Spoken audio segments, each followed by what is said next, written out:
नमस्कार दोस्तों, मैं स्मित मिश्रा स्वागत करता हूं एक बार फिर से आप सभी का एमजेटी एजुकेशन में। साथियों, आज हम लोग बात करने वाले हैं अगस्त 2025 के मंथली करंट अफेयर की। 1 तारीख से लेकर 15 अगस्त तक का आज की वीडियो में रहेगा। जस्ट इसके बाद पार्ट 2 अपलोड होगा, जिसमें हम लोग 16 अगस्त से 31 अगस्त के करंट अफेयर को अच्छे तरीके से रिवाइज करेंगे, अच्छे तरीके से पढ़ेंगे। ठीक है, तो मंथली करंट अफेयर है। मंथली करंट अफेयर की प्लेलिस्ट ऑलरेडी बनी हुई है, उसमें से आप बाकी के सभी महीनों की वीडियोज देख सकते हो। अगस्त महीने का आज हम लोग कवर करने वाले हैं। डिटेल एक्सप्लेनेशन होगा, क्वेश्चंस होगा, आंसर होगा और आपको बेहतरीन कंटेंट मिलने वाला है। इसकी क्विज और पीडीएफ भी दी जाएगी। क्विज और पीडीएफ आपको एमजेटी ऐप पर मिल जाएगा और इसकी पीडीएफ आपको टेलीग्राम पर भी भेज दी जाएगी। तो टेलीग्राम पर आप जाकर एमजेटी एजुकेशन लिखकर सर्च करेंगे तो चैनल अपना मिलेगा, वहीं से आप ज्वाइन कर सकते हैं। वहीं पर आपको सभी प्रकार की डेली, वीकली, मंथली वगैरह सब वीडियो पीडीएफ मिल जाती है। ठीक है, चलिए अब शुरुआत करते हैं। लिंक सबका डिस्क्रिप्शन में भी दिया गया है। शुरुआत करते हैं। पहला क्वेश्चन आपके सामने है। वर्ष 2028 में 33वां संयुक्त राष्ट्र का जलवायु परिवर्तन सम्मेलन होगा, COP 33। इसकी मेजबानी कौन सा देश करेगा, यानी कि ये कहाँ पर आयोजित होगा? तो ये आयोजित होने जा रहा है साथियों भारत में। भारत मेजबानी करेगा COP 33 का। ठीक है, इससे पहले भारत किसकी मेजबानी किया था? तो आप बताना। COP 8 का। COP 8 की मेजबानी किया था भारत इससे पहले। ठीक है, तो अब COP 33 में नंबर आया है। कॉप ये कॉन्फ्रेंस ऑफ पार्टीज है, यूएन के द्वारा क्लाइमेट चेंज को लेकर आयोजन किया जाता है।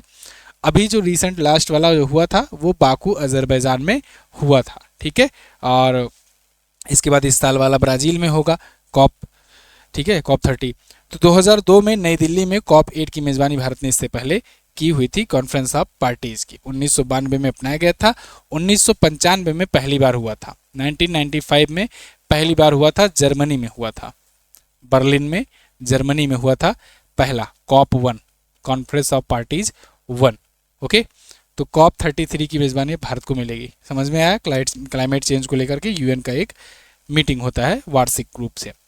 हाल ही में आयोजित महिला UEFA यूरोपीय फुटबॉल चैंपियनशिप महिला यूरो 2025, इसका खिताब किसने जीत लिया है? फुटबॉल का ये टूर्नामेंट होता है, महिला का ये संस्करण है, यानी महिला का यूरो कप, और इसको इस बार जीत लिया है इंग्लैंड की महिला फुटबॉल टीम ने। इंग्लैंड की महिला फुटबॉल टीम ने स्पेन को हराया है और दूसरी बार लगातार इन्होंने जीत लिया है ये यूरो का खिताब। ठीक है, पहली ऐसी टीम बनी है जिसने शुरुआती मैच हारने के बाद भी यूरो कप जीता है, इंग्लैंड की फुटबॉल टीम। कोच का नाम है सरीना वाइगमैन।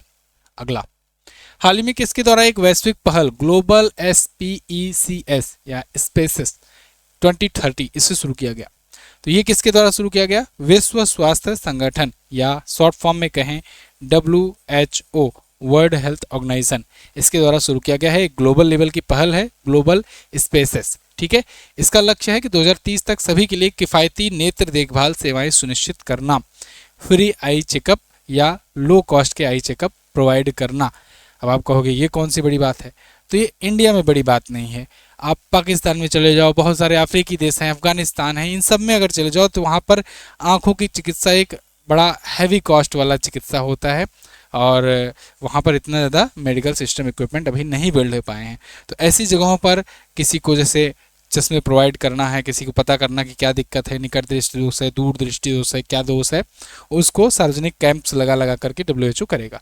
अब अपने यहाँ बात यह है कि अपने यहाँ मेडिकल सिस्टम अच्छा है इंडिया में कंपेरेटिवली, और इस वजह से ये सब दांत का हुआ, आँख का हुआ, इन सब के डॉक्टर को तो डॉक्टर ही नहीं कहते हैं ढंग से, है ना। खैर, अगर WHO की बात करें तो 7 अप्रैल को इसकी स्थापना हुई थी 1948 को। 7 अप्रैल को इसका दिवस भी मनाया जाता है, इसीलिए विश्व स्वास्थ्य दिवस मनाते हैं। जिनेवा में हेडक्वार्टर है, टेड्रोस अधनोम इसके अध्यक्ष हैं। अगला, हाल ही में आयोजित फिडे महिला वर्ल्ड कप 2025 का खिताब किसने जीता? फिडे महिला वर्ल्ड कप 2025, इसका खिताब जीत लिया है किसने? भैया इसको जीत लिया दिव्या देशमुख ने। दिव्या देशमुख ने कोनोरू हम्पी को हराया है और दोनों ही भारतीय थी। गर्व वाली बात तो यही थी कि ये महिला वर्ल्ड कप हो रहा है और जो फाइनल खेल रही हैं वो दोनों की दोनों भारतीय ही थी। तो जो कोई भी जीतता भारत की ही जीत होती। तो फिलहाल दिव्या देशमुख जीती, कोनोरू हम्पी हारी। चौथी भारतीय महिला हैं दिव्या देशमुख, ग्रैंड मास्टर का खिताब ये वाला जीतने वाली। कोनोरू हम्पी, द्रोणावली हरिका और R वैशाली, ये 3 भारतीय, इसके अलावा भी महिला ग्रैंड मास्टर हैं। और महिला वर्ल्ड कप जीतने वाली तो ये पहली बनी है। ठीक है, पहली बार था टूर्नामेंट फाइनल में दोनों भारतीय थी। अगला, अभी आपको याद होगा तो पिछला वाला जो वर्ल्ड कप था चेस का, ये शतरंज का है वैसे, उसको डी गुकेश ने जीता था। 18वीं बार चैंपियन, मतलब 18वें नंबर के चैंपियन बने थे और 18 साल की उम्र में बने थे, तो सबसे युवा बने थे वो। ठीक है, चलिए, और इसके अलावा फिडे वर्ल्ड कप से और याद रखना कि अब अगला आयोजन जो होगा वो गोवा में किया जाएगा। ठीक, किस राज्य सरकार ने एम.एस. स्वामीनाथन की जयंती को सतत कृषि दिवस के रूप में मनाने की घोषणा की है? एम.एस. स्वामीनाथन की जयंती सतत कृषि दिवस के रूप में मनाई जाएगी। किस राज्य सरकार द्वारा घोषणा की गई है? महाराष्ट्र के द्वारा। एम.एस. स्वामीनाथन की जयंती कब होती है? तो ये 7 अगस्त को होती है और 7 अगस्त 1925 को इनका जन्म हुआ था। इस बार 100 साल पूरा हुआ था इनकी जयंती का, इसलिए इस बार थोड़ा खास तौर से आयोजन किया गया। दिल्ली में भी इनको लेकर डेडिकेटेड एक पुरस्कार की भी शुरुआत की गई थी केंद्र सरकार द्वारा। अभी आगे क्वेश्चन आएगा, मैं बताऊंगा। तो इसके अलावा इनका मतलब शताब्दी समारोह बढ़िया से मनाया गया। और अभी अगर आपको याद हो तो पिछले साल इनको भारत रत्न भी दिया गया था। स्वामीनाथन जी ये वही हैं जो भारत में हरित क्रांति लाए थे, तो हरित क्रांति लाने का श्रेय इन्हीं को जाता है। भारत में हरित क्रांति के जनक भी कहे जाते हैं। ठीक है, तो भारत रत्न डॉक्टर एम.एस. स्वामीनाथन की जयंती होती है 7 अगस्त को। महाराष्ट्र सरकार द्वारा सतत कृषि दिवस मनाया जाएगा हर साल। अगला, इनको और भी पुरस्कार मिले हैं जैसे रमन मैग्सेसे, पद्म भूषण, पद्मश्री, विश्व खाद्य पुरस्कार, पद्म विभूषण, भारत रत्न, सारे नागरिक सम्मान पा चुके हैं सभी के सभी। अगला, हाल ही में कहां पर गवरी महोत्सव मनाया गया? गवरी महोत्सव, गवरी महोत्सव साथियों मनाया गया कहां पर? राजस्थान में। राजस्थान में गवरी महोत्सव भील जनजाति द्वारा मनाया जाता है। मेवाड़ क्षेत्र की भील जनजातियों द्वारा गवरी महोत्सव मनाते हैं। कब? रक्षाबंधन की पूर्णिमा के बाद से, देवी पार्वती के सम्मान में। अच्छा, एक और जरूरी बात साथियों, अगस्त मंथ की ई बुक आ चुकी है और ये ई बुक जो है ना, ये आपको मात्र 20 रुपए में मिलती है। हर महीने की ई बुक आती है। इसमें क्या रहता है कि 350 प्लस क्वेश्चंस रहते हैं पूरे महीने भर का, सारा कंटेंट आपको एक ही जगह पे मिल जाता है। ई बुक फॉर्मेट में होती है, जबरदस्त चैप्टर वाइज कंटेंट होता है। अच्छा, A4 साइज में होती है तो आप इसका प्रिंट आउट भी निकाल सकते हो।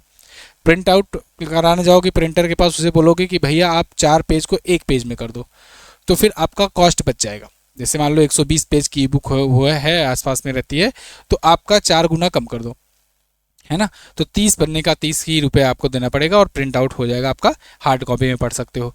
हिंदी और इंग्लिश दोनों लैंग्वेज में अवेलेबल होती है, तो आप किसी भी लैंग्वेज में जिसमें कंफर्ट हो उसमें ले सकते हो। चैप्टर वाइज कंटेंट होता है, डिटेल एक्सप्लेनेशन होता है। शुरुआत में स्टैटिक्स भी रहते हैं बहुत सारे, स्टेट को लेकर के, कौन क्या है, हु इज़ हु, कौन सा मंत्रालय किसके पास है, महारत्न कंपनियां, मतलब बहुत सारी चीज़ें स्टैटिक जानकारी रहती है। फिर उसके बाद आपका ये चैप्टर वाइज शुरू होता है करंट अफेयर उस महीने का। ठीक है, तो एक चीज़ और करना, जैसे जब कई महीनों का एक साथ आप ले रहे हो, उसको प्रिंट कराने जा रहे हो, तो लेटेस्ट मंथ वाला पहला जो पोर्शन है शुरुआत का 35-30 पेज, उसको लेटेस्ट मंथ वाला ले लेना, जिसमें नियुक्तियां होंगी, कौन क्या है, ये सब वगैरह। और बाकी का जो करंट अफेयर होगा उसको भी बाकी वाले ई बुक से उसका कराना, मतलब हर ई बुक में वही शुरू का 35 पेज नहीं कराने की जरूरत है। ठीक है, चलिए, दूसरी बात ये कि ये आपको कहाँ पर मिलेगा? MJT ऐप पर मिलेगा। MJT ऐप अगर मान लो आप नहीं चलाते हो, एंड्रॉयड यूज़र नहीं हो, आईफोन यूज़र हो, या फिर आप विंडोज़ यूज़र हो, लैपटॉप से पढ़ते हो, तो आपको सिंपली इस नंबर पर व्हाट्सएप करना है 7235939467। इस पर आप व्हाट्सएप करोगे तो व्हाट्सएप के जरिए आपको UPI के माध्यम से भी प्रोवाइड कर दिया जाएगा। आप इसे ई बुक को ले सकते हो, ठीक है ना। नहीं तो आपके पास MJT ऐप है ही, वहाँ से आप किसी भी महीने का जाकर ले सकते हो। अगला क्वेश्चन, किस को अगला सेना प्रमुख नियुक्त किया गया है? तो अभी हाल ही में भारत के अगले नए सेना उप प्रमुख बनाए गए हैं lieutenant general Pushpendra Singh. Lieutenant general Pushpendra Singh 1 अगस्त से भारतीय सेना के नए उप प्रमुख होंगे। ये लेफ्टिनेंट जनरल NS राजसुब्रमण्य का स्थान लेंगे। इन्हें पवन, मेघदूत, रक्षक, आर्किड जैसे अभियानों में भी भाग लेने का अनुभव है। अति विशिष्ट सेवा पदक के प्राप्त करता है और 2 बार सेना पदक भी पा चुके हैं। ठीक है, AVSM SM। अगला, 71वां राष्ट्रीय फिल्म पुरस्कार, इसमें सर्वश्रेष्ठ अभिनेता का पुरस्कार किसे मिला है?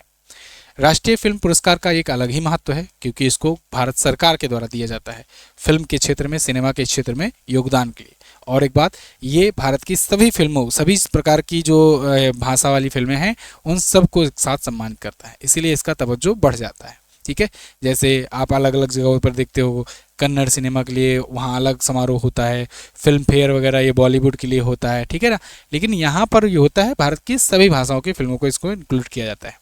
तो इसमें सर्वश्रेष्ठ अभिनेता का पुरस्कार पाए हैं विक्रांत मैसी और शाहरुख खान, इन दोनों को इस बार दिया गया है। ठीक है, सर्वश्रेष्ठ अभिनेता यानी कि बेस्ट एक्टर का अवार्ड।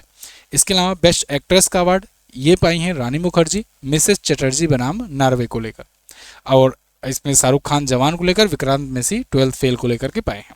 सर्वश्रेष्ठ feature film 12th fail, best गैर फीचर फिल्म या नॉन फीचर फिल्म फूलदार आदमी, सर्वश्रेष्ठ निर्देशक सुदीप्तो सेन चुने गए हैं द केरला स्टोरी के लिए, सर्वश्रेष्ठ हिंदी फिल्म कटाहल को चुना गया है, और best cinematography the Kerala story को चुना गया है।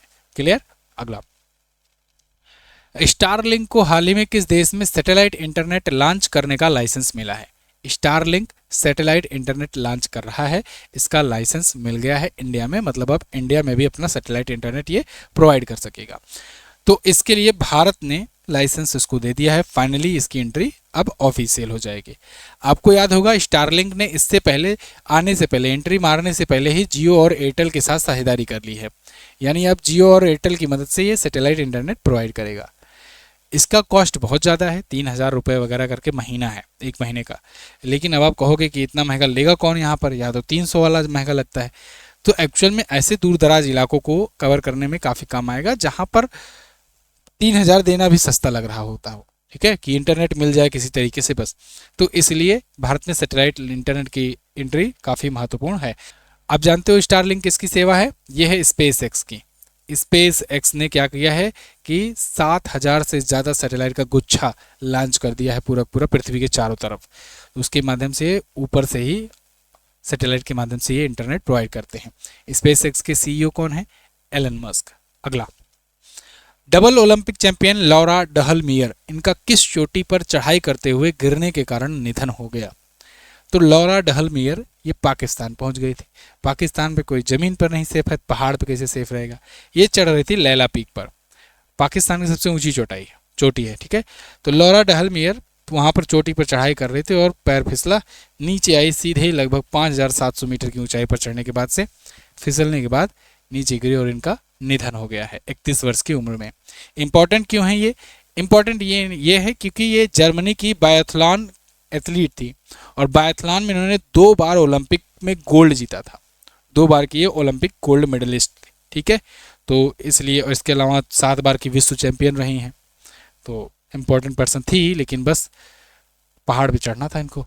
किस राज्य की पुलिस ने ऑपरेशन मुस्कान 11 के तहत 7600 से ज़्यादा बच्चों को बचाया? तो ऑपरेशन मुस्कान 11 के तहत 7600 बच्चों को बचाया है तेलंगाना पुलिस ने। ये वो बच्चे हैं जो भीख मांगते हैं या भीख मांगने पर मजबूर होते हैं, उनको बाल मजदूरी उनसे ज़बरदस्ती कराया जाता है। ठीक है, या फिर उनकी ट्रैफिकिंग कर दी जाती है, तो ऐसे बच्चों को बचाया गया है। इसमें 529 लड़कियां हैं, तो महिला सुरक्षा शाखा पहल के द्वारा ये इन्हें बचाया गया है। 3700 से ज़्यादा नाबालिग उड़ीसा, बिहार, मध्य प्रदेश और राजस्थान से थे। सोचो, बिहार वगैरह से ले जाकर बच्चों को तेलंगाना में वहाँ पर काम कराया जा रहा है। 1700 से ज़्यादा संदिग्धों को पकड़ा गया है जो इस पूरे के पूरे सिंडिकेट में लगे हुए थे। अगला, हाल ही में सरकार द्वारा शुरू किए गए पहल अपना घर पहल का संबंध किससे है? तो अपना घर पहल जो है ये संबंध है ट्रक चालकों से संबंधित है।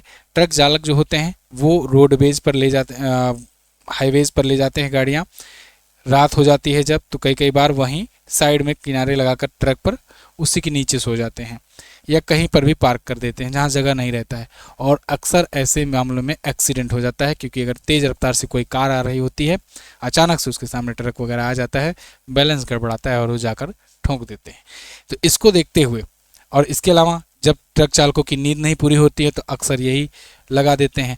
तो इसके लिए यहाँ पर कहा गया भारत सरकार के द्वारा कि ऐसा करते हैं कि ट्रक चालकों के लिए समय समय जगह जगह पर 200-200 किलोमीटर की दूरी पर बीच बीच में अपना घर विश्राम सुविधा स्थापित करवा देंगे, जिससे ये जाकर प्रॉपर नींद ले सकें, कुछ नॉमिनल कॉस्ट पर एक प्रॉपर तरीके से नींद ले सकें, रेस्ट ले सकें, उसके बाद फिर अपनी जर्नी आगे बढ़ा सकें। क्योंकि ट्रक वर्क जो है लंबी दूरी के लिए ये लोग काम करते हैं, लंबे दूरी तक माल ढोते हैं। तो इसके अंतर्गत 1 जुलाई 2025 तक 4,611 बिस्तरों वाली 368 विश्राम इकाइयाँ स्थापित की जा रही हैं। अगला, किस केंद्रीय मंत्री ने 43वें लोकमान्य तिलक राष्ट्रीय पुरस्कार से सम्मानित किया गया? किस केंद्रीय मंत्री को? तो नितिन गडकरी जी सम्मानित किए गए हैं। हालांकि नितिन गडकरी को लेकर के एक बड़ा अपडेट भी आ रहा है। एथेनॉल स्कैम करके एक नया मुद्दा मतलब छिड़ चुका है।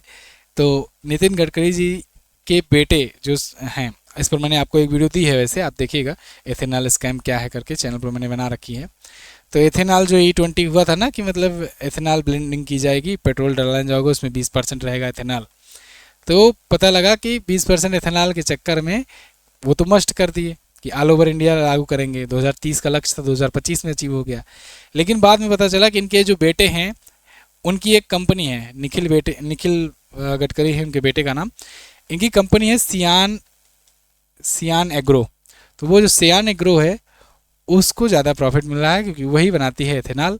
और वो एथेनॉल इतना बनाई कि आप समझो कि लगभग 3000% का मुनाफा हुआ है 5 सालों में। खैर 1 लाख की नगद पुरस्कार हुआ, कि स्मृति चिन्ह दिया गया है। इनके काम में तो मान लो ठीक ही है भाई, नितिन गडकरी साहब अच्छा काम करते हैं, इनको नहीं कहेंगे, लेकिन इनके बेटे जो हैं खेल गए पिता के नाम पे। 1983 में इस राष्ट्रीय पुरस्कार की शुरुआत हुई थी। लोकमान्य तिलक महाराष्ट्र सरकार द्वारा दिया जाता है। अगला, महाराष्ट्र में नागपुर से ही सांसद भी हैं। हाल ही में आयोजित वर्ल्ड चैंपियनशिप ऑफ लीजेंड 2025 का खिताब किसने जीता? तो वर्ल्ड चैंपियनशिप ऑफ लीजेंड का खिताब किसने जीत लिया है? इसको जीत लिया है दक्षिण अफ्रीका ने।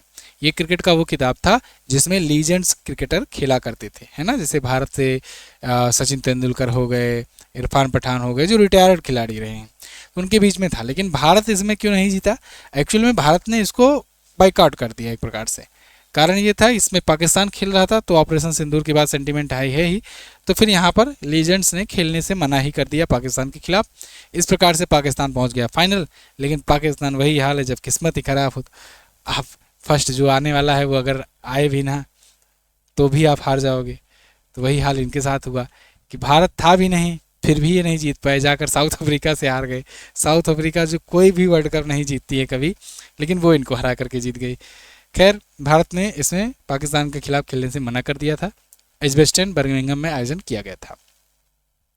किस राज्य के पूर्व मुख्यमंत्री और राज्यसभा सांसद शिबू सोरेन का 4 अगस्त 2025 को निधन हो गया?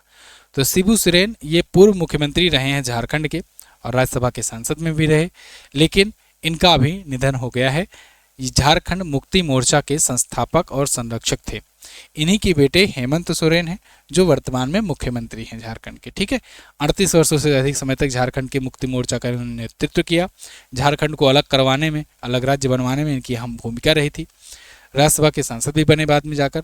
2005 से 12 मार्च 2005 तक ये पहला इनका कार्यकाल रहा, फिर इस्तीफा दिए, फिर दूसरा कार्यकाल, तीसरा कार्यकाल, 3 बार ये मुख्यमंत्री रहे थे। 8 बार लोकसभा के सांसद रहे थे।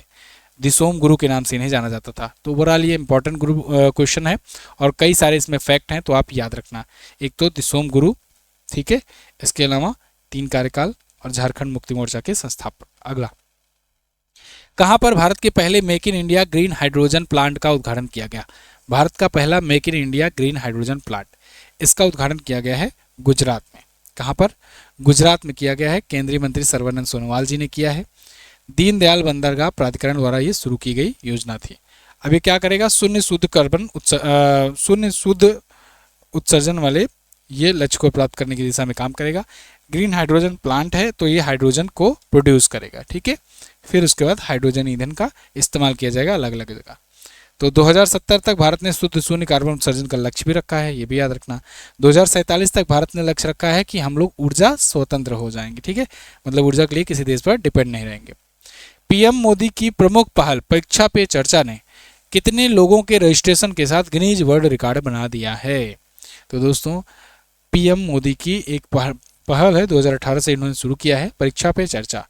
तो उस पर 3.53 करोड़ लोगों ने रजिस्ट्रेशन कराया। इसके साथ ही ये बन गया green book of world record. एक माह में नागरिक सहभागिता प्लेटफॉर्म पर सबसे अधिक लोगों के पंजीकरण का रिकॉर्ड बन गया है। तो 8वां संस्करण था इस बार परीक्षा पे चर्चा, 2018 से शुरुआत हुई थी। अगला, पहला शतरंज ई स्पोर्ट विश्व कप 2025 किसने जीता? पहला चेस का ई स्पोर्ट चैंपियनशिप, ई स्पोर्ट वर्ल्ड कप चैंपियनशिप नहीं, इसको जीत लिया है मैग्नस कार्लसन ने। ये ई स्पोर्ट का वर्ल्ड कप था। ई स्पोर्ट अगर आपको याद हो तो सऊदी अरब ने मेज़बानी ले रखी है सबकी। आगे आने वाले जो भी ई स्पोर्ट के वर्ल्ड कप होंगे 2, 4, 10 साल में, 15 साल में, सारी मेज़बानी मिल गई है सऊदी अरब को। सऊदी अरब ने सबकी मेज़बानी ले ली है, तो ये भी आयोजन कराया गया, भाई पहला था। तो इस बार रियाद सऊदी अरब में जो हुआ 29 जुलाई से 1 अगस्त के बीच, इसमें जीता है मैग्नस कार्लसन ने। मैग्नस कार्लसन आप जानते हो नॉर्वे के रहने वाले हैं, शतरंज के जबरदस्त खिलाड़ी हैं। अगला, किस राज्य या केंद्र शासित प्रदेश के पूर्व राज्यपाल सत्यपाल मलिक का निधन हो गया? ये भी इंपॉर्टेंट क्वेश्चन है। ये किस राज्य के राज्यपाल थे? तो ये 1 2 नहीं 5 राज्य के राज्यपाल थे। गोवा, मेघालय, जम्मू कश्मीर, इसके अलावा बिहार और उड़ीसा के भी रहे। तो इन सब के राज्यपाल रह चुके थे समय समय पर। 2019 में अनुच्छेद 370 हटाए जाने के दौरान ये जम्मू कश्मीर में थे, ठीक है। तो 2018 में तत्कालीन जम्मू कश्मीर का राज्यकाल अंतिम राज्यपाल इनके थे। तो फिर गोवा का नियुक्त किया गया, बिहार, उड़ीसा, मेघालय, तो इनका भी निधन हो गया है। अनुभवी राजनीतिज्ञ थे और दुख की बात ये हुई कि लास्ट टाइम पे अंतिम समय पर ये काफ़ी ज़्यादा सरकार की आलोचना कर रहे थे और शायद यही कारण रहा कि 5 राज्यों के राज्यपाल होने के बावजूद इनके निधन पर कोई भी राजकीय टाइप का कोई इनको अंतिम विदाई नहीं मिला है। यही सब है। विश्व के सबसे बड़े विमानन बाजार वाले देशों की सूची में भारत किस स्थान पर है? तो सबसे बड़े विमानन बाजार वाले देशों की सूची में भारत पहुंच गया है 5वें स्थान पर, विश्व के सबसे बड़े विमानन सूची में। पहले पर अमेरिका है, दूसरे पर चाइना है। तो सबसे बड़े विमानन बाजार मतलब कि सबसे बड़ा एविएशन मार्केट, ठीक है।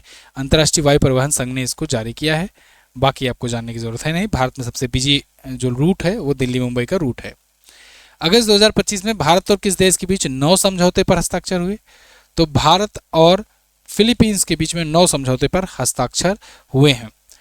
भारत और फिलीपींस के राष्ट्रपति आए थे ना यहाँ पर, आर मार्कोस जूनियर, 5 दिवसीय यात्रा पर आए थे। फिलीपींस ही वो देश है जिसको हम लोगों ने सबसे पहले बेचा है ब्रह्मोस, ठीक है। ब्रह्मोस मिसाइल, इसी को हम लोगों ने बेचा हुआ है $300 मिलियन के आसपास में। ये देखिए, ये लिखा भी है, ब्रह्मोस खरीदने वाला पहला देश भी है। अगला, किस राज्य सरकार ने उच्च शिक्षा में लड़कियों की सहायता के लिए निजुत मोइना 2.0 योजना शुरू की? निजुत मोइना 2.0 योजना। तो निजुत मोइना असम की योजना थी और इसी का अब दूसरा संस्करण लॉन्च किया गया है। इसके तहत हायर एजुकेशन के लिए लड़कियों की हेल्प की जाती है। जो उच्च शिक्षा प्राप्त करना चाहती हैं उनको मंथली वित्तीय सहायता दी जाती है, ठीक है। सभी छात्राएं, चाहे उनकी आर्थिक स्थिति कुछ भी क्यों ना हो। निम्न में से किसने 7 अगस्त को नई दिल्ली में MS स्वामीनाथन शताब्दी अंतर्राष्ट्रीय सम्मेलन का उद्घाटन किया? मैंने आपको बताया कि 7 अगस्त को MS स्वामीनाथन जी का इस बार 100वां जयंती था, 100वां बर्थडे था, ठीक है। तो PM मोदी ने नई दिल्ली में एक समारोह आयोजित किया, MS स्वामीनाथन शताब्दी अंतर्राष्ट्रीय सम्मेलन।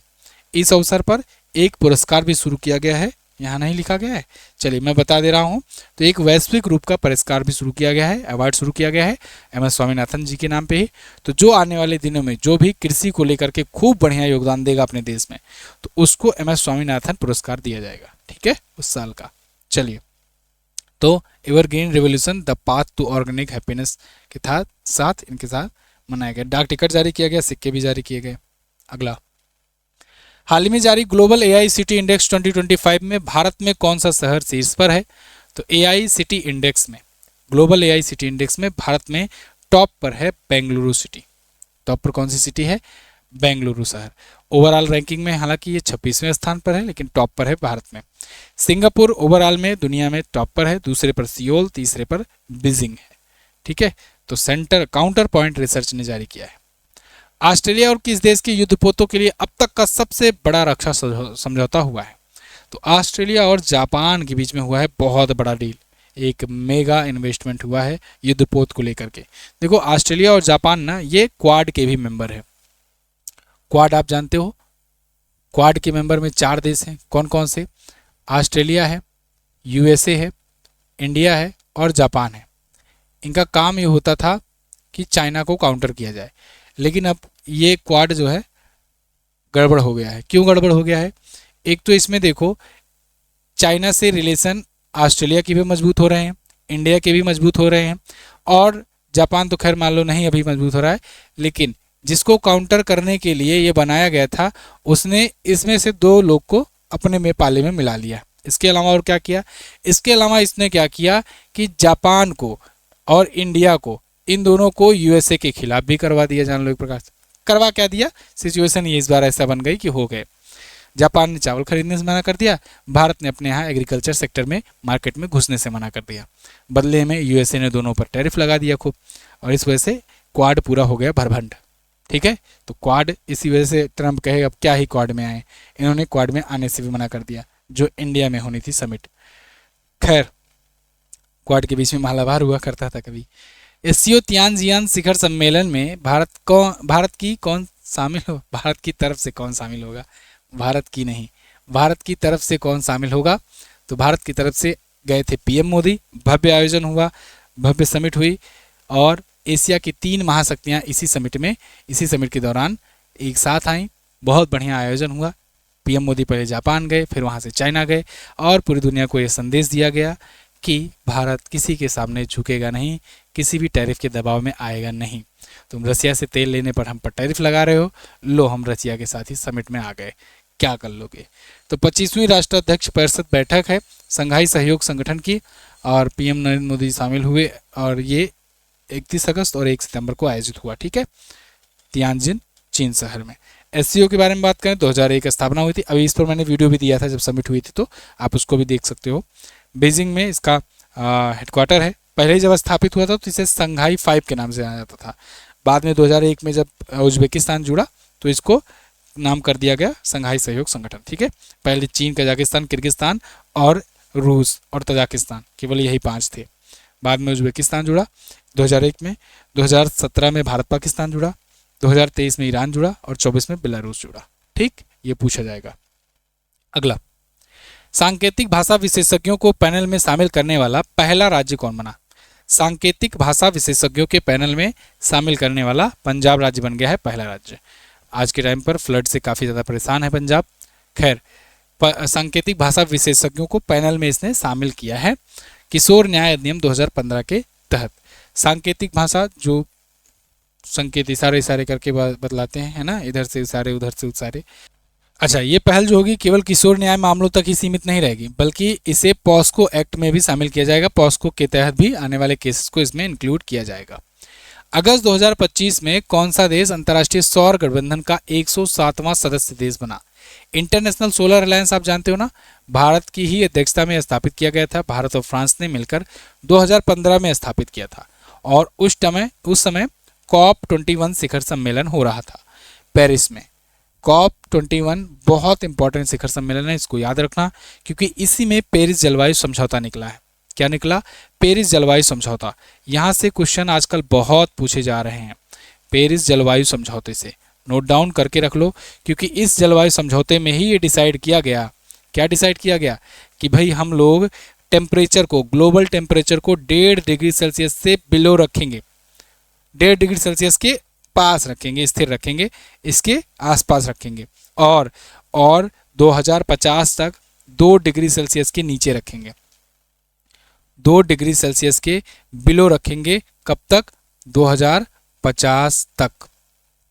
इसके लिए प्रयास करेंगे। क्या प्रयास करेंगे? कि कार्बन का एमिशन कम से कम करो, क्योंकि कार्बन ही एमिट होता है तो वही जाकर के ग्लोबली टेम्परेचर बढ़ाता है, तो ग्लोबल वार्मिंग होती है, अपनी धरती जो है वो वार्म होती है, और जब ग्लोबल वार्मिंग होती है तो बहुत सारी चीज़ें होती हैं। ठीक है, क्लाइमेट चेंज होता है। तो खैर, ये अभी इंटरनेशनल सोलर अलायंस में शामिल हुआ है। कौन शामिल हुआ है? मोल्दोवा शामिल हुआ है, और ये बन गया है 107वां सदस्य देश। मोल्दोवा की राजदूत एना तमान है। मोल्दोवा की राजधानी किसिनो है। मोल्दोवन लीवो यहाँ की मुद्रा होती है। राष्ट्रपति हैं मिहाइल खिम्पो। इंटरनेशनल सोलर अलायंस की स्थापना 2015 में गुरुग्राम में, भारत में इसका हेडक्वार्टर। अजय माथुर अध्यक्ष, और 106वां सदस्य अर्मेनिया। अगला, बिहार के राजगीर में आयोजित एशिया रग्बी अंडर-27 चैंपियनशिप का खिताब किस देश ने जीता है? इसको जीत लिया चाइना ने। बिहार के राजगीर में आयोजित हुआ, आप देख रहे हो। देखिए यहाँ पर तो ये दूसरे क्वेश्चन का एक्सप्लेनेशन हो गया है, लेकिन चाइना इसका आंसर रहेगा। ठीक है, चाइना इसका करेक्ट आंसर रहेगा। एशिया रग्बी अंडर-27 का खिताब चाइना ने जीत लिया है। बिहार के राजगीर में आयोजित हुआ था ये। ठीक है, यहाँ पर एक्सप्लेनेशन किसी दूसरे क्वेश्चन का आ गया है। महाराष्ट्र राज्य सरकार ने साइबर अपराध निपटने के लिए गरुड़ दृष्टि प्रणाली लॉन्च की। एक क्वेश्चन ये भी है, इसको भी याद ही कर लो, है ना, ये भी पूछा जा सकता है। तो 10 करोड़ पीड़ितों को लौटा दिए गए हैं जो उनके वित्तीय अपराधों से वसूले गए पैसे थे। गरुड़ दृष्टि। अगला, चीन में आयोजित विश्व खेलों 2025 में नम्रता बन्ना ने कौन सा पदक जीता है? विश्व खेल 2025 में नम्रता बन्ना ने जीता है, कौन सा पदक जीता है? सिल्वर मेडल जीता है। कौन सा मेडल जीता है? सिल्वर मेडल जीता है नम्रता बत्रा ने। नम्रता बत्रा ने 52 किलोग्राम की स्पर्धा में जीता है सिल्वर। तो एथलीट मैग्यू चेन ने 2-0 से हराया नम्रता को फाइनल में, जिस वजह से ये फाइनल में हार गई और वो जीत गई गोल्ड। ठीक है, भारत कुल पदक में 1 स्वर्ण 2 रजत और 4 पदक शामिल है, 4 कांस्य शामिल है। भारत सिंगापुर मंत्रिस्तरीय गोलमेज सम्मेलन के कौन से संस्करण का आयोजन किया गया? दिल्ली में। इसका था इस बार तीसरा संस्करण। भारत सिंगापुर मंत्रिस्तरीय गोलमेज का ये तीसरा संस्करण था। गोलमेज सम्मेलन मतलब राउंड टेबल टॉक। ठीक है, तो अपने तरफ से एस जयशंकर साहब थे, इसके अलावा पीयूष गोयल साहब थे, रेल और सूचना प्रसारण मंत्री अश्विनी वैष्णव थे, निर्मला सीतारमण जी थी। तो ये सब भारत की तरफ से गए थे। भारतीय रेलवे ने किस नाम से एशिया की सबसे लंबी मालगाड़ी का सफल परीक्षण संचालन किया है? एशिया की सबसे लंबी मालगाड़ी, इसका नाम था रुद्रास्त्र। रुद्रास्त्र जो मालगाड़ी थी ना, इसमें 7 इंजन शामिल किए गए थे। ये बेसिकली 5 मालगाड़ियों को जोड़ करके बनाई गई थी। तो 5 मालगाड़ी को एक साथ जोड़ दिया गया, जिसमें कुल 345 वैगन हो गए। और ये मालगाड़ी की लंबाई कितनी हो गई? 4.5 किलोमीटर लंबी। इतनी लंबी ये ट्रेन ही थी, है ना, मालगाड़ी थी। तो रुद्रास्त्र इसका नाम दिया गया है। तो ये कहाँ से चला? उत्तर प्रदेश के चंदौली से गनख्वाजा रेलवे स्टेशन से लेकर के झारखंड के गढ़वा तक। अगला, किस राज्य सरकार ने ब्रिटेन में अध्ययन करने के लिए अटल सेवनिंग छात्रवृत्ति शुरू किया? तो ब्रिटेन में अध्ययन करने के लिए उत्तर प्रदेश राज्य सरकार ने छात्रों को एक छात्रवृत्ति देने की घोषणा की कि अगर ब्रिटेन में पढ़ना चाहते हो तो जा सकते हो, सरकार मदद करेगी अटल सेवनिंग छात्रवृत्ति स्कीम के तहत। पूरा नाम है इस स्कीम का Bharat Ratna Shri Atal Bihari Vajpayee सेवनिंग Uttar Pradesh state government scholarship scheme. ठीक है, तो कोई आपके यहाँ है अगर यूके में जाकर पढ़ना चाहता है 1 वर्ष का मास्टर डिग्री तो भेज दो। अगला, किस राज्य सरकार ने राष्ट्रीय शिक्षा नीति के बदले नई राज्य शिक्षा नीति लॉन्च कर दी? कि हम राष्ट्रीय शिक्षा नीति नहीं लॉन्च करेंगे, अपने खुद की राज्य की शिक्षा नीति या कहें स्टेट एजुकेशन पॉलिसी लॉन्च कर देंगे। तो ऐसा किया तमिलनाडु ने। तमिलनाडु भाषा से बड़ा परेशान है, हिंदी भाषा से, तो इसको लेकर के ये विरोध भी कर रहा था कि हिंदी भाषा सरकार हम पर थोपना चाहती है। इसी बात को लेकर के इसने कहा कि अब हम अपना खुद का एजुकेशन पॉलिसी बनाएंगे। तो भारत के जो राष्ट्रीय शिक्षा नीति है 2020 वाला, उसके मॉडल को इसने नकार दिया। तमिलनाडु ने अपना खुद द्विभाषा प्रणाली वाला स्टेट पॉलिसी लागू किया है। कक्षा 10 तक सभी छात्र चाहे किसी भी बोर्ड से हों, इनको तमिल पढ़ना अनिवार्य होगा। साथ ही साथ इन्होंने रिक्वेस्ट भी किया है कि शिक्षा को समवर्ती सूची से हटाकर राज्य सूची में किया जाए। भारत के शीर्ष 10 सबसे सुरक्षित शहरों की लिस्ट में टॉप पर कौन है? सबसे सुरक्षित शहरों की लिस्ट, इसको मैं बता चुका हूं आपको। मैंगलोर जो है ये सबसे सुरक्षित शहर की लिस्ट है। ठीक है, मैंगलोर शहर भारत की सबसे सुरक्षित शहर है। ये कर्नाटक का एक शहर है।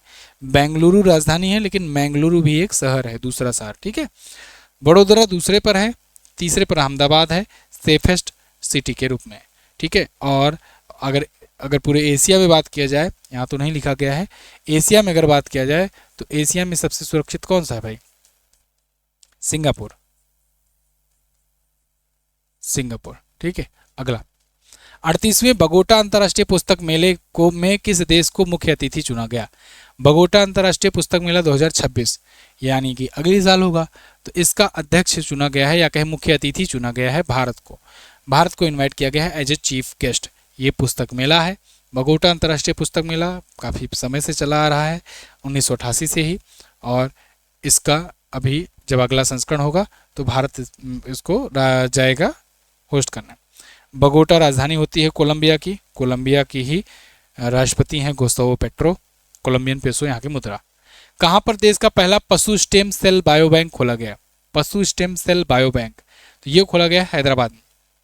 हैदराबाद तेलंगाना की राजधानी है। पशु स्टेम सेल बायो बैंक होगा।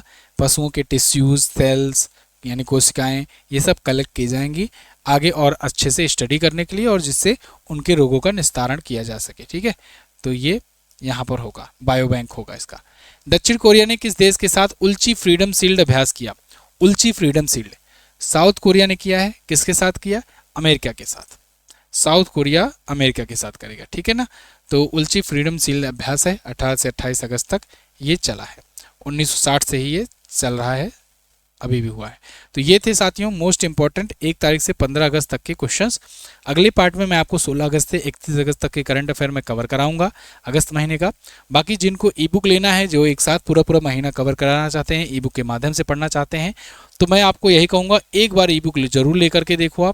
आपका पढ़ने का तरीका बिल्कुल बदल जाएगा, क्योंकि इसमें चैप्टर वाइज कंटेंट होते हैं। तो आप एक एक चैप्टर का टारगेट बना करके, चलो आज हम पुस्तकें लेखक तैयार कर लिए, चलो खेल खिलाड़ी तैयार कर लिए, चलो पुरस्कार सम्मान तैयार कर लिए 2 दिन में, ऐसे ऐसे आप पूरा तैयार कर सकते हो। ठीक है, तो ये चैप्टर वाइज है और चैप्टर वाइज पढ़ने का फ़ायदा यही है। बाकी MZT ऐप पर आपको ये मिलेगा ही, किसी भी महीने की ई बुक, 6 मंथ की भी ई बुक है, स्टैटिक की ई बुक है, ये सब आप ले सकते हो। ये महत्वपूर्ण दिवस हैं अगस्त महीने के अब तक के आए हुए, इनको आप रिवाइज कर सकते हो। ये PDF मैं आपको दूंगा टेलीग्राम पर, तो टेलीग्राम पर इस PDF को डाउनलोड करके भी आप रिवीजन कर सकते हो पूरा का पूरा। ठीक है, जैसे इसमें पुस्तकें, लेखक हैं और भी बहुत सारी इन्फॉर्मेशन है। इसमें पूरा पेज ओपन भी नहीं हुआ है, नहीं तो मैं आपको दिखाता। उच्चायुक्त हुए, कौन कहाँ पर नियुक्त किए गए, सब कुछ आपको दिया गया है। ठीक है ना, thank you so much. Video पसंद आई है तो इसको लाइक शेयर कीजिए और प्लेलिस्ट को सेव कीजिए। बाकी की वीडियोज़ जो हैं वो मंथली करंट अफेयर की प्लेलिस्ट में अवेलेबल हैं, वहाँ से आप देख सकते हो। मिलते हैं अगली वीडियो में, तब तक के लिए नमस्कार, जय हिंद, वंदे मातरम।